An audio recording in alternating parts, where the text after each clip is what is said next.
નમસ્કાર, આપ જોઈ રહ્યા છો નેશન પ્લસ ન્યૂઝ. હું છું આપની સાથે હેતલ ભગત. નસવાડીના ડુંગર વિસ્તારના 10 ગામોમાં આગામી આવનારા હાઇડ્રો પ્રોજેક્ટના વિરોધને લઈને આદિવાસીઓ સાથે સમાજના આગેવાનોની બેઠક મળી છે. હાઇડ્રો પ્રોજેક્ટ સર્વેને લઈને છેલ્લા 1 મહિનાથી વિસ્તારમાં વિવાદ ચાલી રહ્યો છે. આદિવાસીઓ જળ જંગલ જમીન ન છોડવા મક્કમ બન્યા છે, તો હાઇડ્રો પ્રોજેક્ટ સર્વે વિસ્તારના આદિવાસીઓ સર્વે કરી દેવા માંગતા જ નથી. સરકાર સામે આદિવાસીઓ લડી લેવાના મૂડમાં હોય ગામે ગામ બેઠકોના દોર શરૂ કર્યા છે. નસવાડી તાલુકાની અંદર જે નર્મદા કાંઠેના જે ગામો છે, ત્યાં ગામોની અંદર એક ભયનો માહોલ વાતાવરણ જે સર્જાઈ રહ્યો છે. એ એટલા માટે ભયનો માહોલ સર્જાયો છે કે જે હાઇડ્રો પ્રોજેક્ટના નામનું એક કંપની ફેક્ટરી જેવું કહેવાય છે, એ આવવાથી આદિવાસીને ઘણું બધું નુકસાન થાય એમ છે. આ 10 થી 11 ગામો એમાં વિસ્થાપિત થાય એમ છે.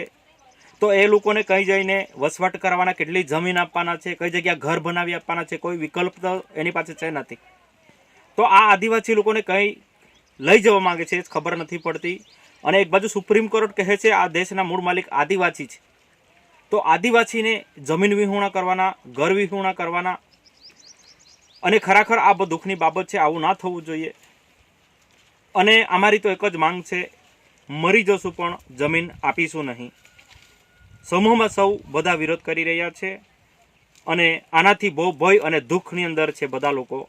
તો અમારી એક જ માંગ છે, આ પ્રોજેક્ટ આ વિસ્તારની અંદર ના થવું જોઈએ, એ જ અમારી સમૂહમાં માંગ છે. Rehan Patel, nation plus news, Chhota Udepur. સમાચારોના સતત અપડેટ મેળવવા માટે અમારી નેશન પ્લસ ન્યૂઝની યુટ્યુબ ચેનલને સબસ્ક્રાઇબ કરો, બેલ આઇકન દબાવો અને જોડાયેલા રહો ફેસબુક, ઇન્સ્ટાગ્રામ અને ટ્વિટર પર.